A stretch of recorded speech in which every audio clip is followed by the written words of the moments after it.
వానలకు వడ్లు నానుతున్నా పట్టించుకోని అసమర్థ ప్రభుత్వం కాంగ్రెస్ సర్కారని ఆర్మూర్ ఎమ్మెల్యే పైడి రాకేష్ రెడ్డి ఆరోపించారు. రైతు రుణమాఫీ, రైతు భరోసా ఏదీ సక్రమంగా అమలు చేయలేదని, సర్కారుకు అందాల పోటీపై ఉన్న శ్రద్ద రైతులపై లేదని రాకేష్ రెడ్డి నిజామాబాద్ ఆగ్రహం వ్యక్తం చేశారు. నెల రోజుల నుంచి కల్లాల్లోనే ధాన్యం ఉంటోందని, ప్రభుత్వం కొనడం లేదని బీజేపీ ఎమ్మెల్యే పాల్వాయి హరీష్ బాబు ఆరోపించారు. హైదరాబాద్ బీజేపీ రాష్ట కార్యాలయంలో మాట్లాడిన ఆయన గన్నీ బ్యాగ్లో నింపి ఉన్న ధాన్యాన్నే కొంటున్నారని, కల్లాల్లో రాసులుగా పోసి ఉన్న ధాన్యం కొనటం లేదని ఆందోళన వ్యక్తం చేశారు. ఇంత దారుణమైన పరిస్థితి ఎన్నడూ లేకుండే.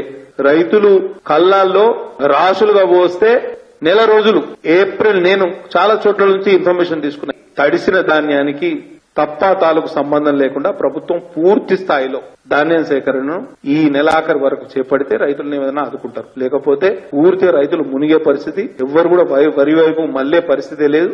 రాష్ట్రంలో రేపు వ్యవసాయ సంక్షోభం వచ్చినా ఆశ్చర్యపోనక్కర్లేదు. ఉత్తమ్ కుమార్ రెడ్డి గారు, మీరు అన్ని ప్రగల్భాలు పక్కన పెట్టి మీరు చాలా మాట్లాడుతున్నారు, కానీ గ్రౌండ్ రియాలిటీస్ ఆర్ డిఫరెంట్. గ్రామీణ స్థాయిలో, కింది స్థాయిలో మీ ఆదేశాలు ఎవ్వరు పాటించే పరిస్థితి లేదు.